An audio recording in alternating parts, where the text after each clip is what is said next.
ready to start the sort of intro to the meeting. So I'll just say hello everyone and welcome. My name is Harold Hommel and I'll be your host for this evening. I'm a member of the Saanich-Gulf Islands Greens EDA. This is the fourth in a series of events with our leadership contestants put together by 3 BC EDAs, North Island Powell River or NIPR, Kelowna Lake Country or KLC, and Saanich-Gulf Islands or SGI. Let me start by acknowledging that I'm located on and live and work on the unceded territory of the Saanich peoples and the other Indigenous groups of the Salish Sea. So thank you for joining us. I'll go over a few housekeeping issues. The chat is disabled for security reasons. In some previous events with our leadership contestants, there have been racist, sexist, anti-Semitic, and trans-homophobic attacks. So not only is the chat disabled, but we will be removing anyone who is disruptive. It's unfortunate that these negative voices succeed in affecting the democratic process, but that's the reality we live in today. Because of COVID-19, this leadership contest has, of course, been conducted largely online, so we must play with the cards that we're dealt. Now, we're doing this session a little bit differently than the others have been. The leadership contest is winding down, so we thought we'd give the contestants a chance to really showcase themselves, so to speak. So while we have prepared questions, we're going to give Meryam 10 to 15 minutes to tell us about who she is as a leader and how her life experience informs her leadership style. So this is a more unstructured format than we had originally planned, but we think it will give the members a more holistic view of each candidate. Also, we should let you know that all the events will be recorded for posterity and will be available on YouTube and the EDA's Facebook pages. One other thing, Meryam, on the previous interview, we had asked the leadership hopeful if she would like to go over the 1 hour limit that had been originally set for the interview. She agreed and answered questions for about half an hour over the original time. So we'd like to extend that opportunity to you as well. I know it's late in Montreal, so that's really up to you as to how you want to go. It would be my pleasure to stay over the time frame. It would? I do have a partner, so and I did start at 5 a.m. Easter time today. Oh. So it's been a very long time and a long day, but I'm more than willing to answer all the questions, and I'm delighted to be amongst all of them. Okay, well that's super. Thank you for being a good sport on that. Now, in terms of this first section, we will give you a warning when you reach 12 minutes. Just so that you can wrap up. So Meryam, the floor is yours for the next 10-15 minutes to tell us why you are the person we should choose as our next leader. Okay, so I'm Meryam Haddad. I am 32. I immigrated to Canada with my parents and my brother in '93 at the age of 5. We settled in Montreal. I'm somebody that studied law at University of Ottawa. The past 8 years, I've been an immigration lawyer specializing in refugee claims from the Middle East. I've represented a lot of people from the LGBTQI community also, helping them finding dignity for the first time in their lives. And I am myself a lesbian. And you should be voting for me because if I become the leader of the Green Party of Canada, we'll be making history together. I'm somebody that symbolizes Canada of 2020. I'm somebody that symbolizes progress. And I believe the Green Party of Canada is the party of progress, is the party that is the most credible on the climate crisis, but is also the party that brought forward policies and ideas of policies that were never thinkable by anybody, such as legalizing marijuana and legalizing gay marriage. I think it's the moment that we have a leader of a major federal party who is a millennial, first of all, an immigrant born in another country in the Middle East. I'm somebody that learned French and English in Canada. I believe that we are in an era and in a time where there are a lot of polarities.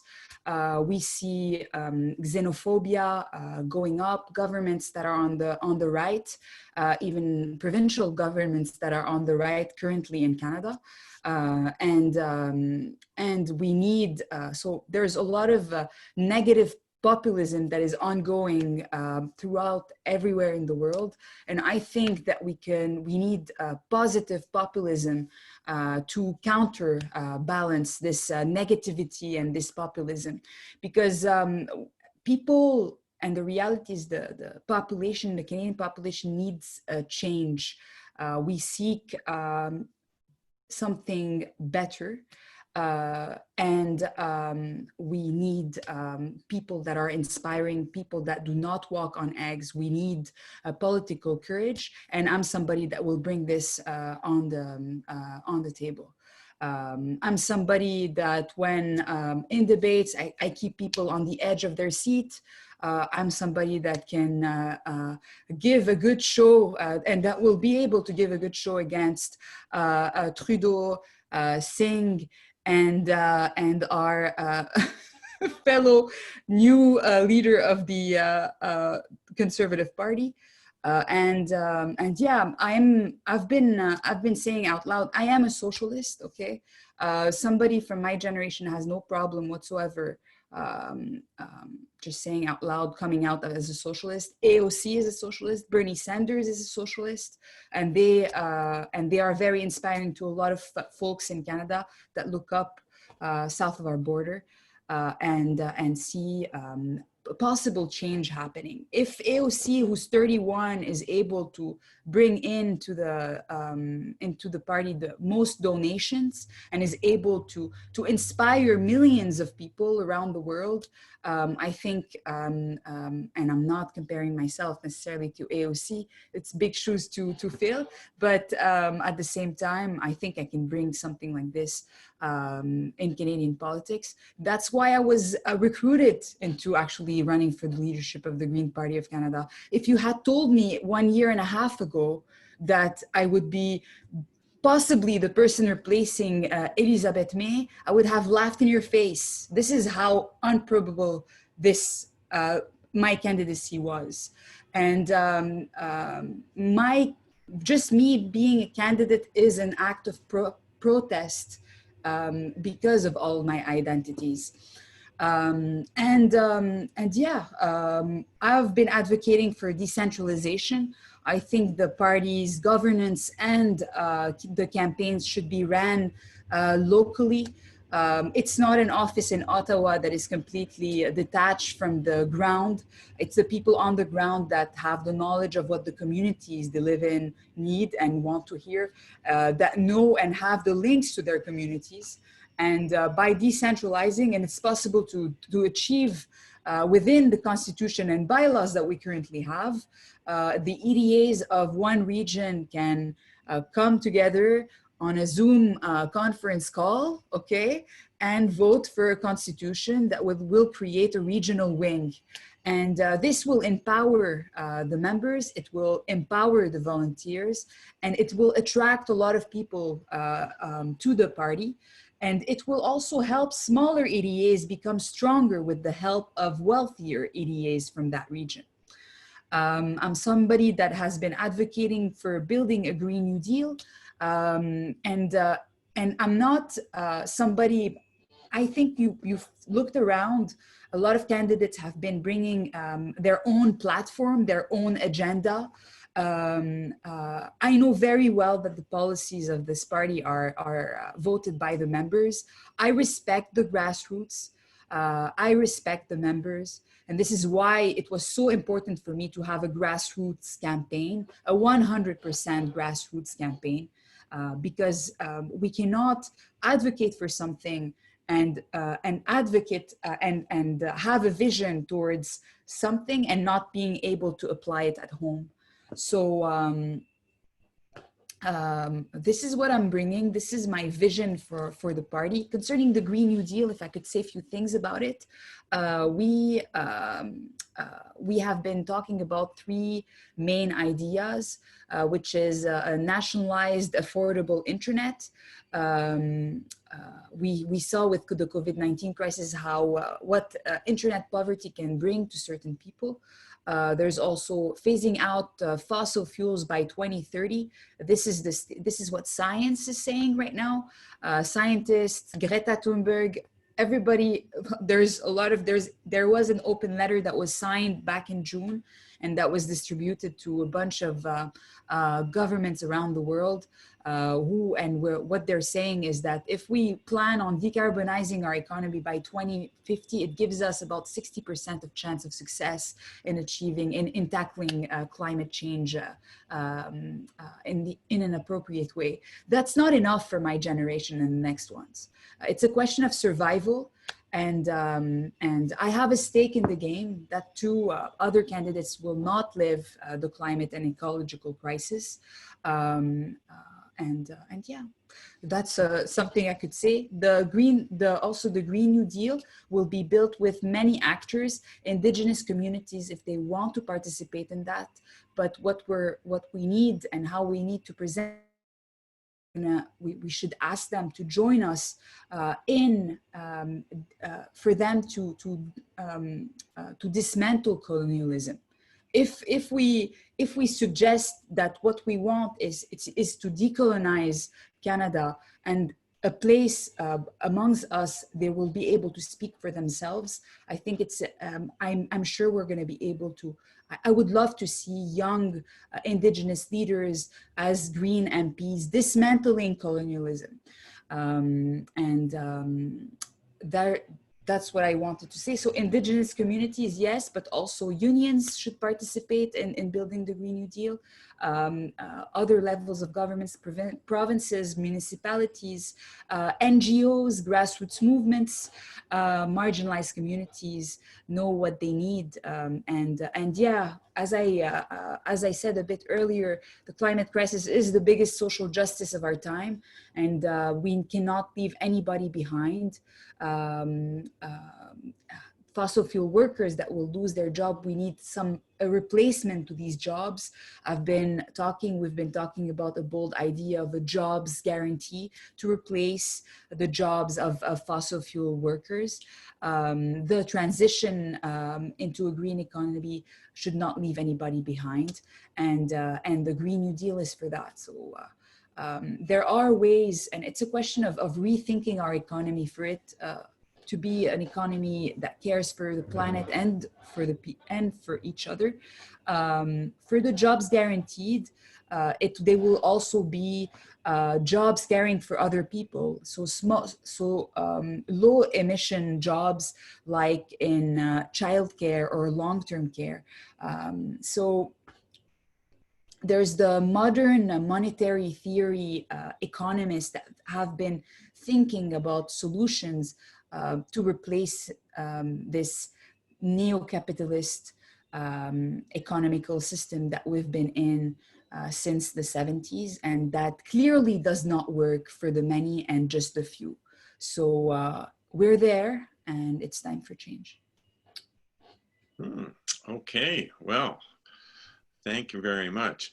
One of the things you were just talking about was problems with the economy. So in light of the current fiscal deficit spawned by the COVID-19 pandemic, what are your priorities for a realistic socio and economic recovery plan?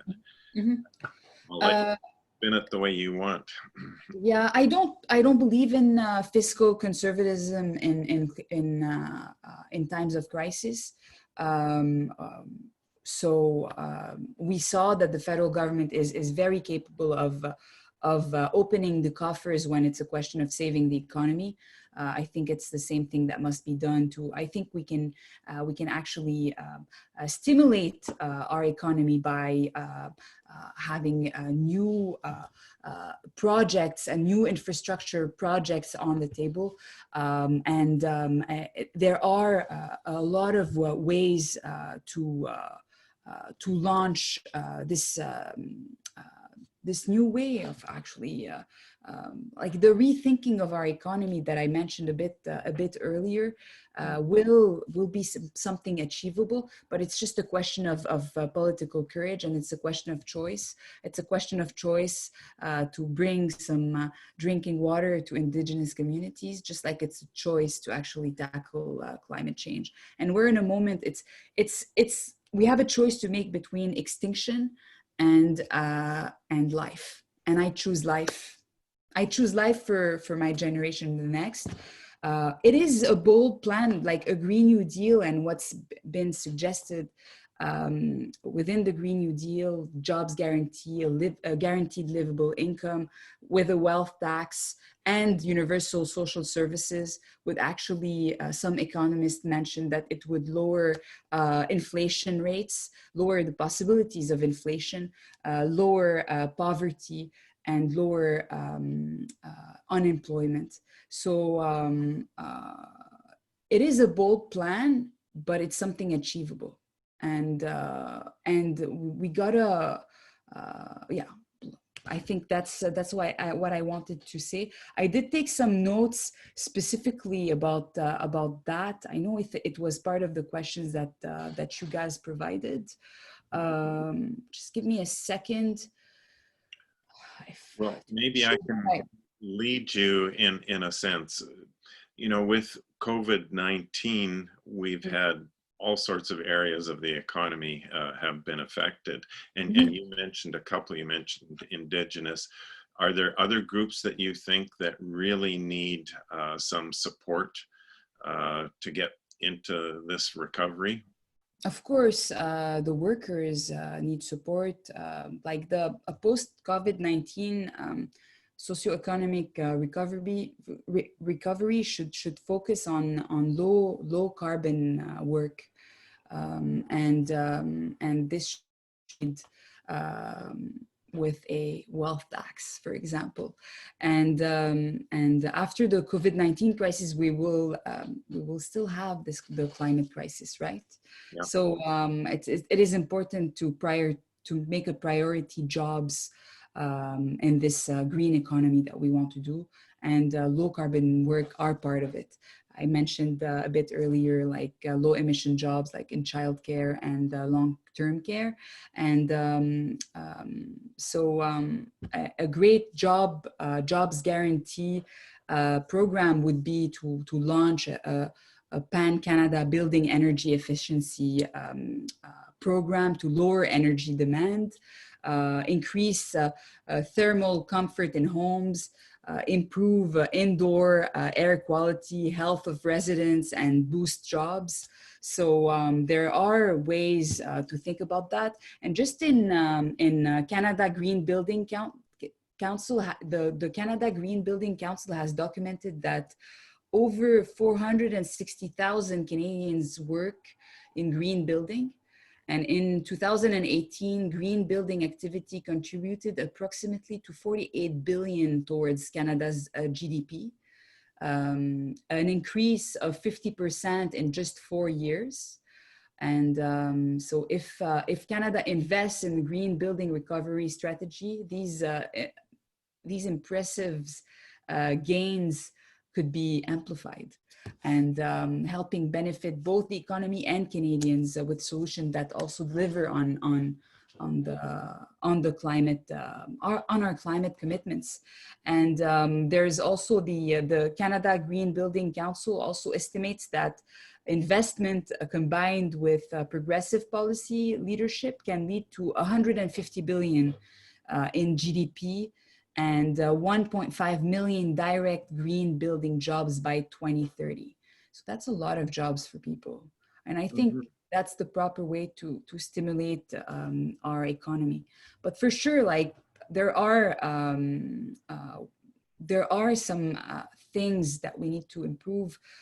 We need to change the way we work, and I mean, we saw it with the pandemic that it's possible to work remotely, to work 6 hours work days instead of 12 and 14 or 16 like I'm doing currently, and 4 days of work a week. There's New Zealand is a great example to follow, and but that requires, if we want to work remotely, we need to improve the quality of internet for everybody also. Yeah. Miriam, just on that, any particular societal groups that you feel that we need to focus on? And then we can move on. I know there's some questions here. There's, what do you mean? Except I mentioned the workers, right? Yeah. Oh, okay. Indigenous community. I guess I was thinking in terms of male, female, that kind of thing. Oh, you mean like encourage like feminism and like diversity and stuff? Well, is that what you mean by it? The service industry has been hit really hard, right? Yeah. And the service industry often has more younger people and more women in it. Yeah. So yeah, that's what I was. And the youth, of course. I mean, we're the ones suffering from the mistakes of older generations. Right. Yeah. Well, great. Thank you. Why don't we move on to some of the questions that have come in. Helena or Travis, any questions that you have that you want to go ahead with? Hi, Miriam. Hello. Hi, Travis. Travis, how are you? Thank you so much for tonight. No, that's okay. I like it. So I got a question here from Jamie Hunter. It's simple, and it'll probably tell us a little bit about you as well. And it says, what do you see as a path to win more seats in the next election? We need to be clear on what we stand for. So that means we need to be proud of our progressive. We need to be proud of our progressive policies. We are the most progressive on most issues, and the last campaign we had a centrist slogan, which does not make sense. I know for Greens they don't like to be on the spectrum, but for most Canadians it's important, and they relate to that spectrum. So we need to be proud of our left-wing policies. And that's one thing. We need to improve our communications in both official languages. We need to decentralize our campaigns for them to be ran locally, like they did in Fredericton. And we need to not make mistakes there's winnable ridings that were selected by the governance of the party. We did not win even one. Means there's some kind of, I don't know, there's mediocre decisions that have been taken in the past. Sorry for the people that took the decisions. And yeah, so it's, we need to do it in a different kind of way. We cannot have a platform of 80 pages that nobody understands. And we need to speak in a clear messaging, like clear jobs for everybody. You know what I mean? Like we need like to affordable internet for everyone. We need to come up with like just messaging that everybody understands, and simplify the message. And the next leader should actually speak in a simple way. Maybe simple is a pejorative word, but it's a negative word, but I don't find it negative. I mean, and maybe it's a good thing that I'm a Francophone and not an Anglophone. So I'll be speaking in a more, I don't know, with simple words and to communicate our messaging. So it's there is lots of things that must be done. And Fredericton, I think I mentioned Fredericton, how they ran the campaign. It's locally that they were able to actually win it. We need to have staff that is locally based also. And yeah, so it's it's yeah, that's what I could say. Okay, good. Oh Thank yeah, you. maybe one more thing. We need to rebrand. I'm sorry, but the website is super ugly and super complicated. And we need to rebrand, become inspiring, and having an inspiring and engaging messaging and campaigns, just like our campaign has been having, and the kind of people that we were able to attract to the party. So that's it. Yeah, I understand what you're saying, that you're being very forthright here, which Yeah. leads to another question that I have. As leader, how will you change the Green Party's approach to young people so that they not only feel safe, but feel heard and taken seriously as an equal voice? And one of the things you just mentioned was, being approachable, etc.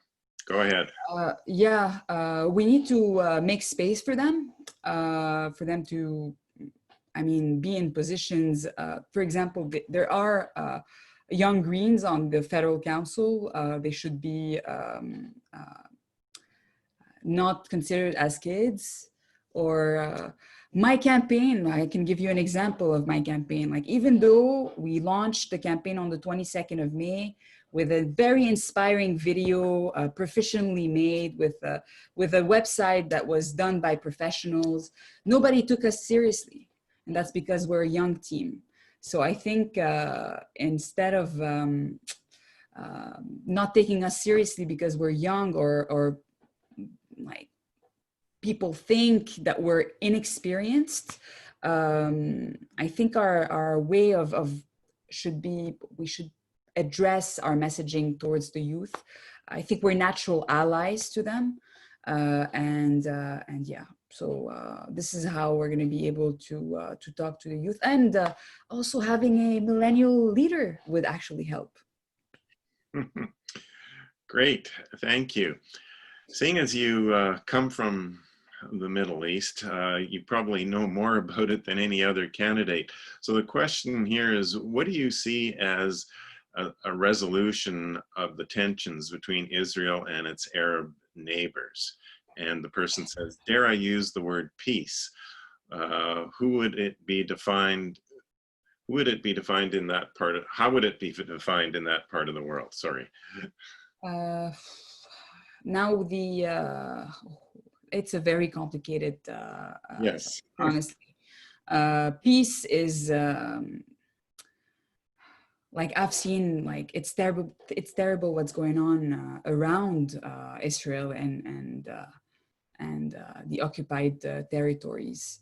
And I think the one of the reasons why it's so unstable around Israel is because of this conflict.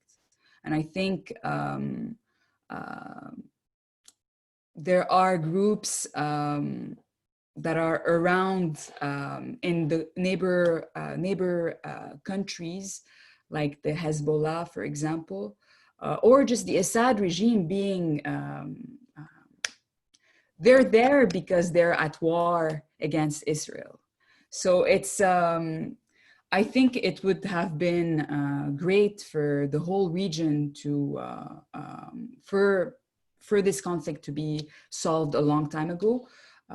And yeah, like, we all hope, we are all hopeful for peace. Is it going to be a two-state solution or a one-state solution where there's inclusivity and no discrimination, and everybody would be equal, or a right to return for the refugees that were displaced tens of years ago? It's a very complicated matter, but what I know is that the resolution of the Green Party of Canada addressing the situation and addressing the human rights abuse of Israel in the West Bank and in Gaza, I find it, I think we're the most progressive out of all the federal parties on that matter. And I'm proud of that that policy. We absolutely need to put diplomatic and economic sanctions on all countries that do not respect human rights, including our friends. Hmm.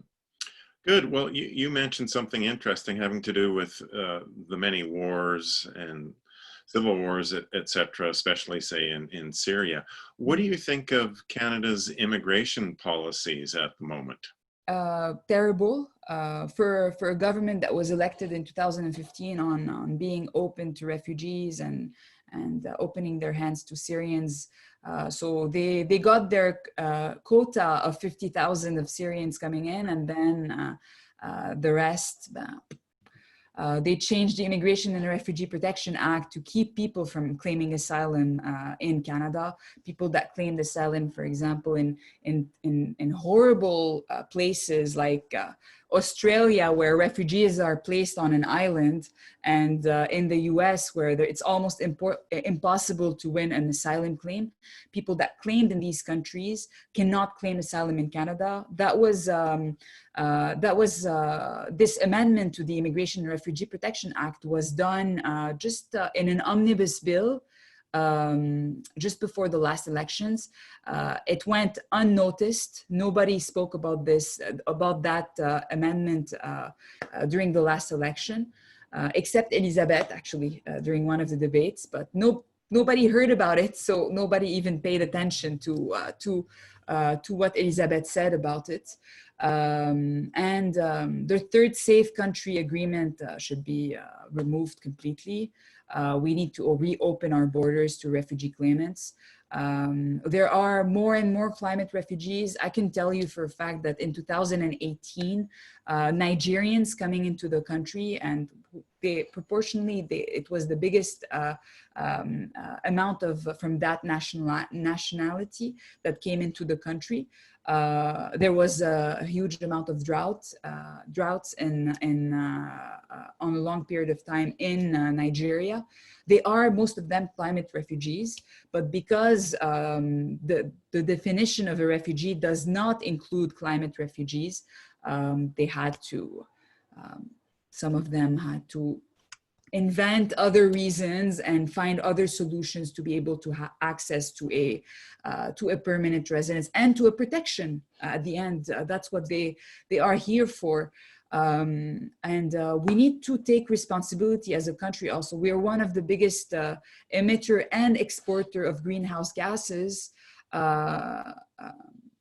Honestly, it's intersectional, and we're responsible for this. So we need to open our borders, and we need to act on climate change. Like, that's what we need to do.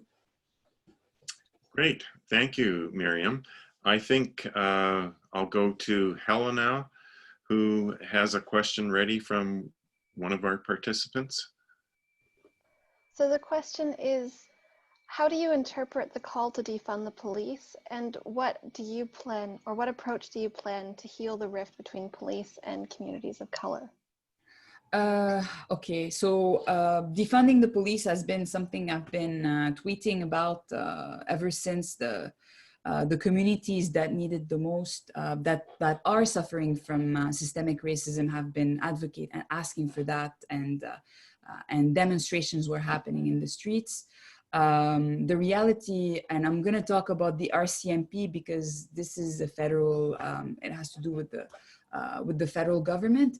The RCMP was created in the first place to dismantle, but to displace indigenous communities and indigenous people onto reserves, and the ones that were protesting would actually be starved to death. So at the foundation of the RCMP, this is why they were created. They were called the Northwestern Mounted Police. Yeah. Exactly. McDonald was the one that created that mounted police, and we see that that they're still brutal.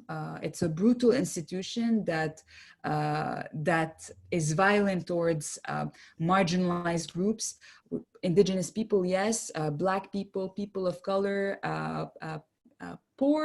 There's also people that are poor, and people with mental health issues are targeted by the RCMP.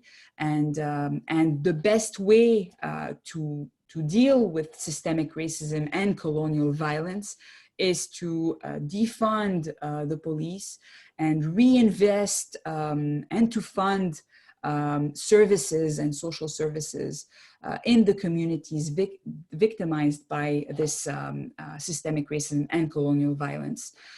This way, these communities would be able to thrive, and automatically the rate of criminality and criminalization will go down. And we need to rethink our safety services, I could say that.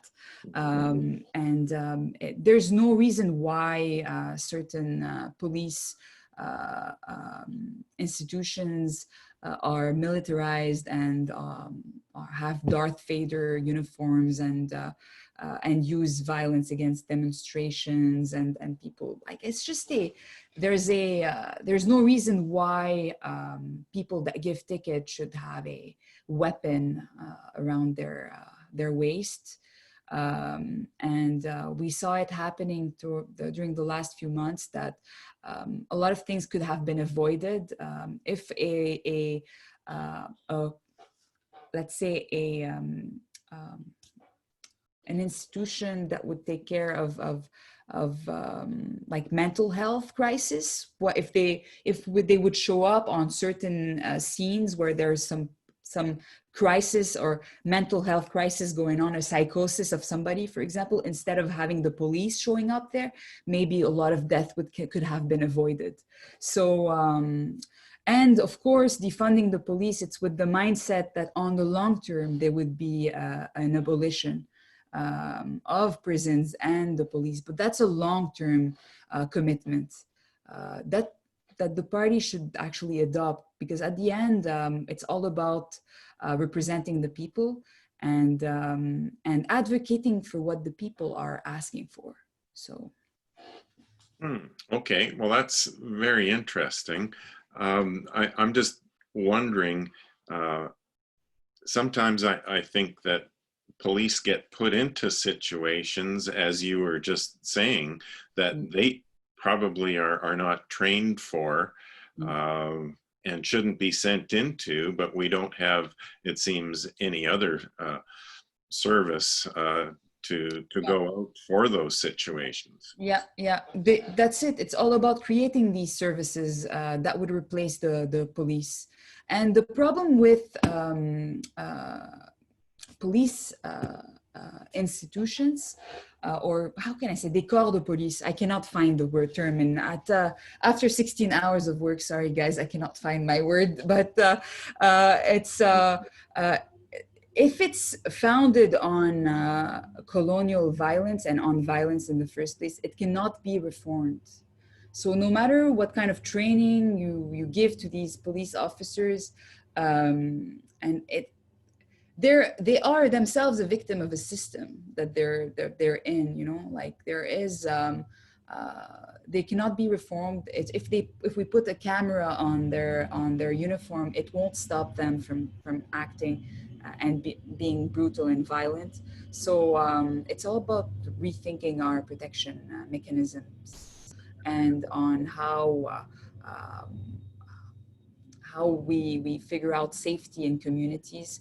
And if you look at it, like we need to think more about rehabilitation structure, having, for example, community centers built. There's healthcare, like if there's access to mental health services and to healthcare and a universal pharmacare, for example, and it could help a lot of communities, and yeah, so it's part of the problem. But what we know, and I'm not coming with this from nowhere. There are scholars that are studying this, especially from Carleton University, I know that the University of Ottawa and Carleton have been studying, making some studies about that. And they are asking to defund the police. They are asking to defund the police and on the way to abolition, of course, just like the communities that suffer from systemic racism. Okay, not to belabor the point, but many Canadians might get a little worried if we said, well, we're just going to defund all the police. What's wrong with defunding the police? Well, you know, they might be concerned about who's going to protect the communities. They're still going to be there. If we defund the police, it doesn't mean that the police will disappear from one day to another. Okay, so this is what the media wants to. This is what the media is actually like. It's a misinterpretation about all of this. What's wrong with defund? Like, it's about defunding, removing money and placing it somewhere else. Okay. That's pretty much what it means. What you're talking is a reduction in funds, not getting rid of them completely. Well, on the long term, I would love to get rid of them completely. But yes, it is. It's a long-term commitment, of course. Mm-hmm. Okay, great. Travis, are you ready with a question? Yes, I am ready with a question. We've got a few very interesting questions in the chat, and one of them is from Meryam Haddad. I hope I pronounced her last name right. And it depends on the textbook idea of socialism that you propose. But as a socialist prime minister, how would you A, go about putting power in the hands of the people? Like I said, the textbook. Co-ops, unions, question mark, or B, balance those policies with the need for a recovery after this pandemic? Both. Now, so how would you go about putting the power in the hands of the people in a social? It's all about, as you said, unions, co-ops, municipalities. It's micro communities that will be. We need to decentralize as much as possible. This is how we're going to be able to put power in the hands of the people. Right, just like how you touched on the regionalism and exactly, just like our grassroots campaign. Like we just need to think about it on a larger scale, and yeah, like the solution will not be thought only with one brain. There's going to be multiple actors that will figure out something that will work out for everybody. But yes, it's about decentralization as much as possible. Awesome, thank you. That was a quick answer and an easy question. I think when it comes to the whole idea of what your socialism can be for the country, because socialism's been talked about a lot during this campaign, and it's definitely. And socialism. I know in BC it's not very popular as a word for some reason, but it's not that scary, guys. I swear. 58%. There's a survey. There's a survey actually that was done by Forum last summer that mentions that 58% of the population is very comfortable with socialism as an economic system. The same percentage of people that are comfortable with capitalism as an economic system, and the people that are the most comfortable with socialism are people between 18 and 44, women, the most educated, people earning between 40 and 80,000 a year, and people living in the Maritimes. And the ones that are the less favorable to socialism are people that are 45 and above, men, the least educated, people earning between 80 and 100,000 a year, people earning the least money, weirdly, and Alberta residents. But you know what? I am sure that if we're able to figure out a way to present the job lost by the fossil fuel industry, if we have a replacement to these 900,000 jobs that would be affected by phasing out fossil fuel,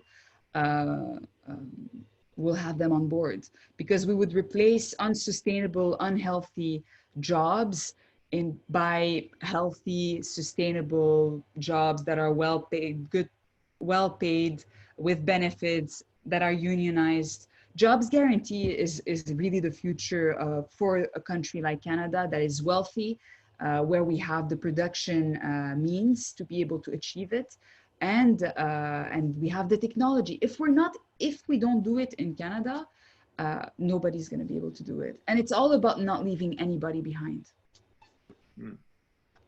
Okay, super. Helena, are you ready with a question from the chat room? I think you're muted. Yeah. Yeah. So this question is, do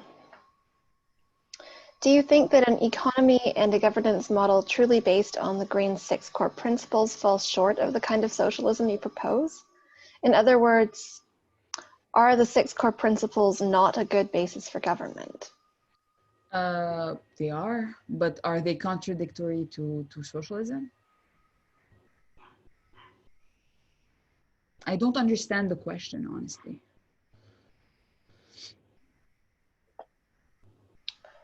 I think that the question is asking the six core principles of the Green Party. Is there an economic and government model that is compatible with socialism, or does it fall short? I think it's completely compatible to social. I think it should be. It's the only economic system that is compatible with the green values. Yeah. And concerning and I know, again, in BC, I don't know why the Greens in BC have a problem with the spectrum for some reason, but I'm telling you guys, in Canada, everybody believes in the spectrum still. That's the thing, okay? So I'm just, it's all about, do you want to get stronger and more influential in Parliament, in the House of Commons? You're gonna have to get along with the political spectrum. Okay, super. I've got a question here. What steps will you take to bring in electoral reform, seeing as we're talking about making changes? Oh, that's a fantastic question. By the way, I did have a bad report from Fair Vote, and I met with Réal Lavergne, who is the president of Fair Vote, and asked him, why did I get this grade? And he said that it's because I have nothing on electoral reform in my website. And then I told him, but my website, there's no platform on my website. Like, on what did you base it? He's like, oh, well, you know, it's important. And he explained to me why what was done in Quebec, and how referendums don't work, and how we absolutely need to have citizens assembly and a commitment to actually deliver electoral reform when we get in power, or we get the balance of power. And during this conversation, and this is where my solution comes in hand, is that Réal is actually, right now he started something called the One-Time Alliance for Democratic Reform, and an analysis that he did, where if the NDP and the Greens collaborated for the next elections, and that 50 seats, 50 ridings were selected for the NDP and 50 ridings were selected for the Greens, and where there could be a cooperation, that would actually give a huge, and by the way, these ridings on each, so the NDP would not be able to win the ridings selected for the Greens and vice versa. Okay, so we wouldn't be affecting each other. That would help the NDP elect 50 people. Okay, and he said that we might not be able to elect 50 people because we're a small party. I still believe that we're able to elect 50. He said that we would have excellent chances of electing 20 to 25 MPs. Could you imagine having 75 progressive in Parliament? What kind of balance of power we could do? This is how we're going to be able to have PR in this country. We need collaboration. I know in BC there's a lot of animosity with the NDP, especially on Vancouver Island. I'm quite aware of that. But we are in a moment of time where there's just no time to waste. We have a window open for 5 to 7 years to save ourselves from an apocalypse. And we need to be stronger, and we need to elect as many progressive MPs, and we need to pass some legislations to save us. So for me, it's a question, for my generation and the next ones, it's a question of survival, and collaboration is a must. Good. Well, that's interesting. What about collaborating with the Liberals? Because they were the ones who had started the electoral reform process and then all of a sudden dropped it. Do you think there's potential for getting them involved as well? Or do you think just the NDP and Greens forcing them to get on with electoral reform? It's not what I think. It's what the analysis that he did and how this collaboration for electoral reform can only be done with the cooperation of the NDP and the Greens.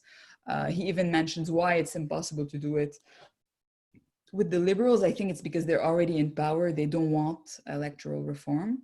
And it's not even possible to do it with the Bloc Québécois. But let's say we have, we're 75 MPs and the Bloc Québécois has 25 MPs or 25 ridings that they win. Could you imagine? Maybe we would be able to have the first multi-party government after these elections. They are a progressive party as well, the Bloc, right? Yes. I've got a bunch of friends within the Bloc. They're very progressive.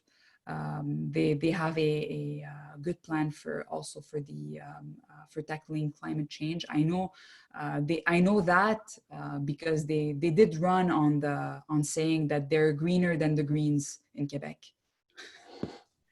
I see.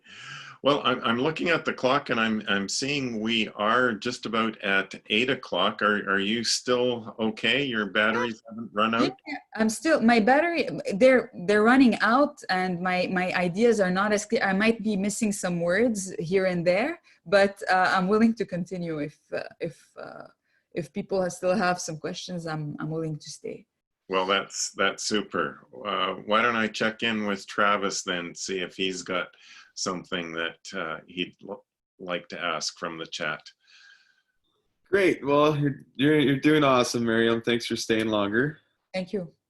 And I got a question from Mina Lee Johnston, and it's about electric cars. She says, "I'm so sick and tired from all the traffic everywhere. Nobody talks about it and just promotes electric cars. And what do you have to say about this?" So in other words, how do you feel about electric cars? I'm not a huge, but I think the only cars that should stay are electric cars, but I like just talking about electric cars is not enough, because don't forget that mining, what is necessary to create batteries and everything will create other environmental problems.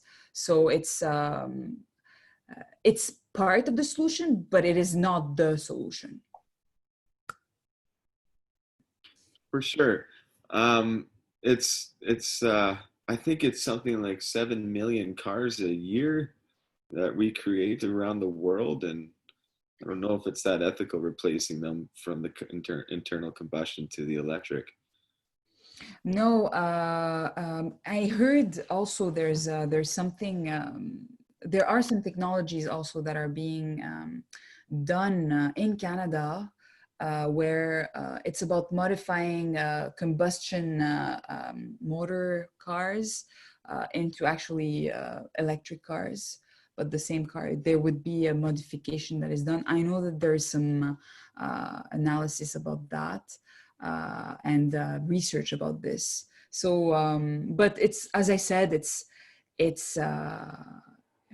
it's part of the solution, but it's not the solution to having electric cars and electric vehicles is it's still going to create some ecological problems. And it's about sustainability, you know, at the end. Mhm.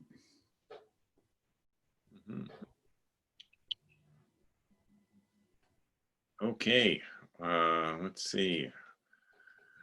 I think Susan might have something. Susan, do you want to go ahead with the question that you had found in the chat?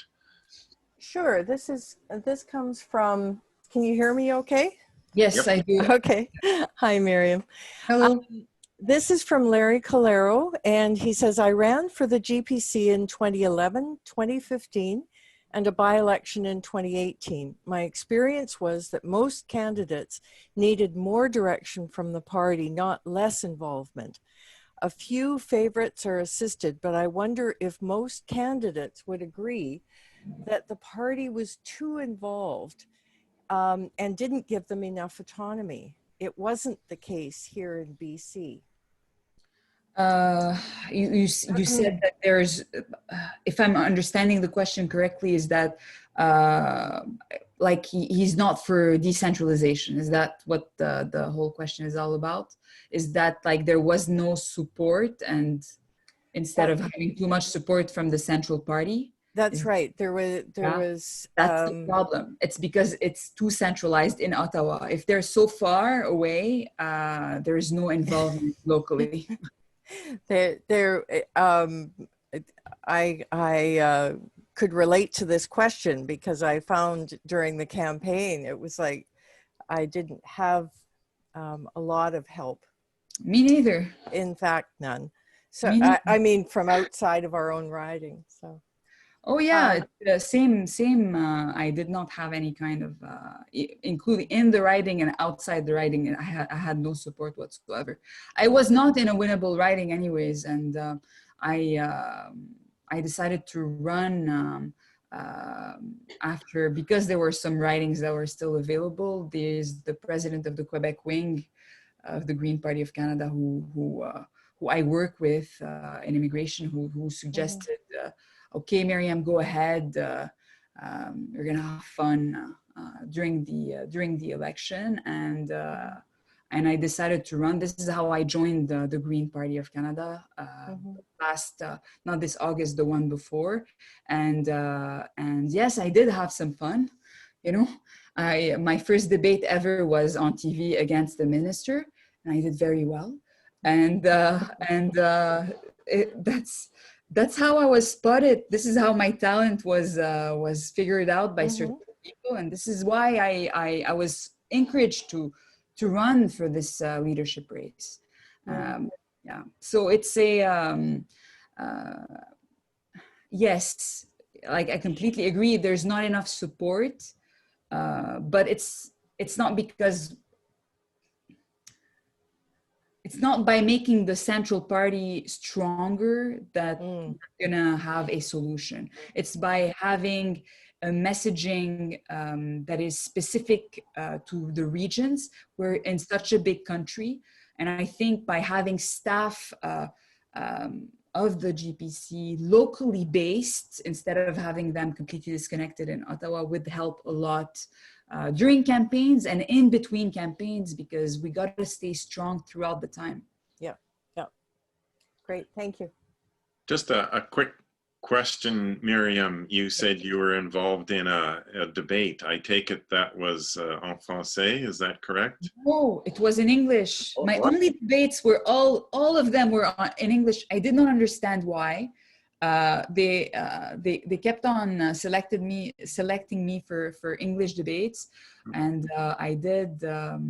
It was on Global News against Marc Garneau and Neil Drapkin, who is a dinosaur of the Conservative Party and a big bully, huge bully, and I was still the bully out of the debate. I still had the last word, and it's very funny. We actually, the campaign created a meme out of it. Like, where I tell him to let me finish my sentence. It's kind of funny, but it's a yeah. There's that debate. I did some debates on CBC also. One on affordability against Mark Miller, who's a minister now, and I did one on immigration with Mélanie Joly, also another minister. So I kept on doing debates against ministers, and I kept on winning the debates with the last word. That's why they came to get me. This is why I'm part of this leadership race. So you said most of those were in English. Do you want to take a moment to address people in French? Oui, vous voulez, je peux vous parler en français si vous voulez, il n'y a pas de problème. Et honnêtement, je veux dire, je suis la seule francophone du lot de candidats. Et pour moi, la langue de Molière, c'est ma langue, c'est peut-être pas ma langue d'origine, mais c'est la langue que je maîtrise le mieux. Et ça me ferait plaisir de représenter les communautés francophones à travers le pays et les Québécois. So that's what I said. I don't know. It's. I think the next leader should be completely fluent in both languages. What I said is I'm the only francophone out of the candidates, and it shows from the other candidates that they learned that language in school. I did learn this language in school also, but it's my first language. That's the reality. Mm-hmm. Yeah. Well, maybe David Murner might argue with you a little that his French is okay. Oh, trust me, he doesn't argue with me about that. But it's no, honestly, but yes, David Murner is the second best in that language. Let's just put it that way. Travis, are you ready with something, or should I pick one? I am, Harold. I actually have a question here from, if I can just find it for a quick second. I am not going to pronounce that last name. I'm just going to say Diane. And it pertains to old growth. And there's only 3 to 5% left old growth forests in BC, which is very sad. And what does the Green Party need to do to preserve these forests? And also, how do you feel about the salmon and herring fisheries within BC? Oh, okay. So it's okay. First of all, so about the forests, I mean, we need to make legislations to protect them, and that requires us to become stronger and more influential in Parliament. It's very difficult. Like I've spoken to Paul Manley and about his frustration in getting anything across in Parliament, because they're only 3 and they have limited time to address issues of any kind. So we need to become stronger about that. Concerning salmon, and it's something I did I am not from BC. And I did a little research about this specifically. If you let me find this in my notes, so I don't talk about, say things that I am not. Okay, so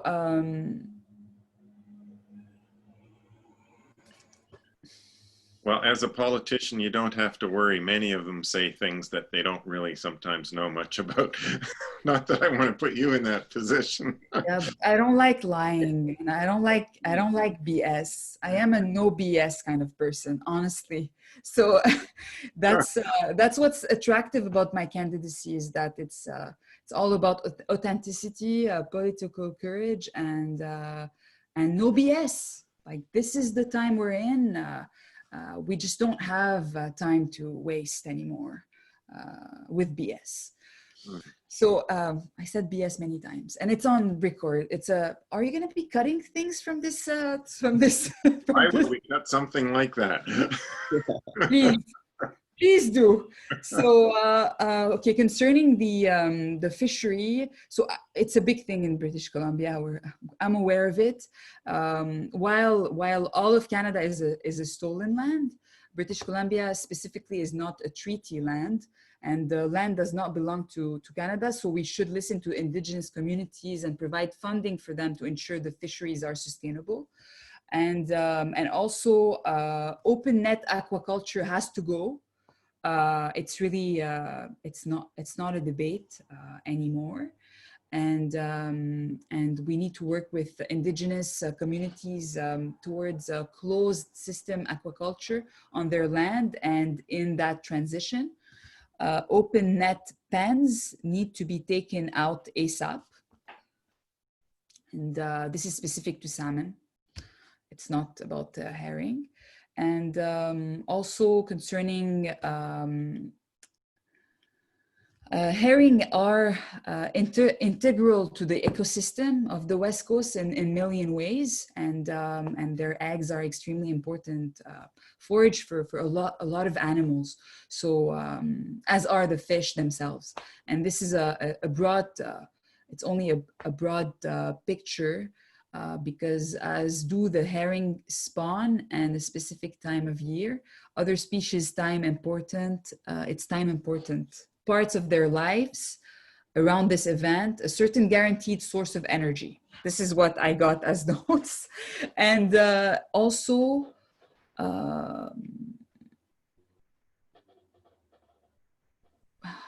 estuary mortality continues to be high for out-migrating salmon, invasive species monitoring that we need to do, and river blockading are top priorities. So we need to monitor that for their survival.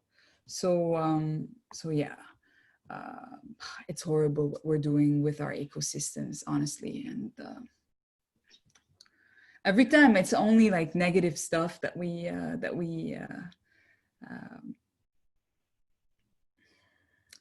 and all of this is for profit, huh? It's always the same, and it's because of, at the end, it's because of capitalism, and I'm not being radical here. Well, I am being radical, but radical is not necessarily bad in times like this, you know.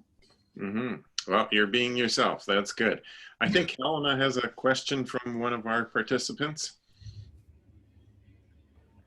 So this question comes from Wanda Phillips, and it says, how would you have Canada handle the current drug crisis that's killing so many people? Oh, there's lots of things. First of all, access to pharmacare, universal pharmacare for drug replacements, you know. And we're talking specifically about the opioid crisis. It should be treated as dependency is a disease, and it should be treated like that. So possession of drugs should not be criminalized. That's one thing. Also, it's a question of accessibility to housing. Also, during the pandemic, we see the opioid crisis worsened, and that's because people need to be monitored while they take replacement drugs. We need to modify the way things have been in place for people to be able to take it back home and to take these replacement drugs back home. What else can I say about that? There is a podcast I listened to from Vancouver East. It's called Crackdown, I believe. And it's very interesting, the solutions that they've been talking about. Also, we need to avoid evictions during the pandemic, and even afterwards.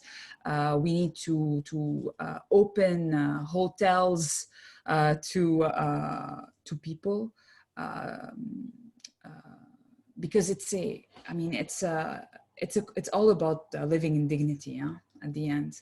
So if we are able to give access to healthcare services, mental health care services, and access to drugs, and treat the opioid crisis as a crisis that is as big as this pandemic that we're in, things will change, and we shouldn't criminalize it.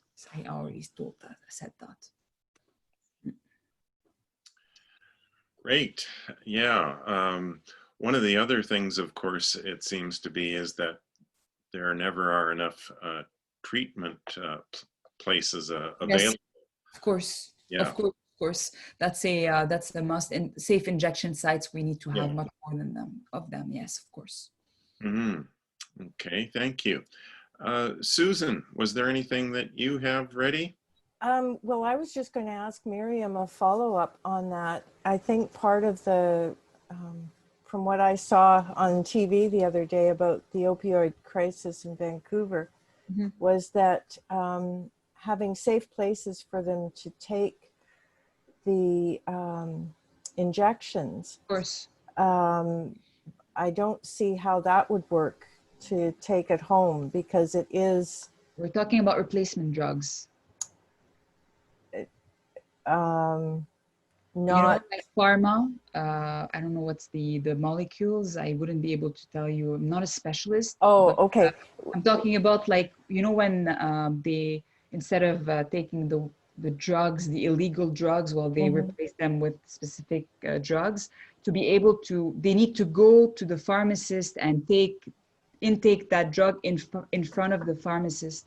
So during the pandemic, this should be changed for them to be able to intake these drugs back home. This is what I mean by it, not the opioids themselves, the illegal drugs that they buy off the streets, that they take them back home. That's not what I meant. Okay. Sorry. Okay. No, that's fine. I would never say such thing. Well, and the drug that they were talking about at the time was a small dose of heroin. Yeah. And that they have to take there. They can't take it anywhere else. Would you like another question? Sure, yes. We have a few questions. Just wondered if you believe that Canada's sovereignty is under threat along Canada's northern border. If so, what actions would you recommend to secure the border? Things are opening up there at a fast rate. Yeah, so. It's true. I'm not a specialist, honestly, about this subject, but I would be more than willing to actually address it. I know that it was about having like icebreakers and stuff like that, but at the same time, at the rate that it's going, we won't need them anymore. And but I wouldn't, honestly, I'm not a specialist. I would need to research it. Great, thank you. Okay, great. We're probably getting closer to the end here, and I have one question that came up. I know you're in Montreal. I don't know about housing there, but affordable housing is really an issue in BC. And we're wondering what steps you think the government should take on this issue? We need to tax the empty apartments. I know that there are thousands of empty apartments that are not used. We need to legislate, for example, on Airbnb. That is way too. There's too many rental places that are taken by Airbnbs. There's also tax foreign, like when foreigners buy, when they purchase homes inside the country. I think the tax should be higher. Also put a cap on the rentals, so they don't go higher. And I'm aware that the average place, an average home in Vancouver, in the Vancouver area, for example, I think it's $800,000. It's crazy. Like, it's unthinkable to have something like that in Quebec and in Montreal, but we're on the way there too. By the way, it's getting more and more expensive to purchase a home in Quebec. Of course, affordable and public housing should be part of the solution, but from my understanding is that it takes up to 10 years for such programs to be implemented in a proper way. And since the 70s, what happened is the governments switched their policy from public housing into encouraging people to purchase homes. But now that people are not able to afford purchasing homes, we need to go back to affordable housing and public housing. Okay, super. Well, we'll give you, say, about 2 minutes to kind of give us a summation of why people should vote for you. And then I've got a couple of things to add and you'll be able to get to bed. Honestly, I think I mentioned a bunch of things, and I said all my little speech at the beginning of of our meeting today. It was over 10 minutes. That's a long time. I think it's an introduction and a conclusion at the same time. But honestly, it's been a pleasure to be part of this leadership race. We need to inspire Canadians, and I am able to do that. So I strongly suggest to you folks to vote for me. And if you don't put me as your number one, well, put me as your number two. And if you don't put me as your number two, please put me as your number three. I'll take them all. And I think I have great chances of winning this leadership race. And as I said, I'm somebody with many identities and a lot of reasons why people relate to me. And this is why I get a lot of number twos and a lot of number threes. It's because I am I come from diversity, and I think we need this kind of leadership in the future. Great. Well, thank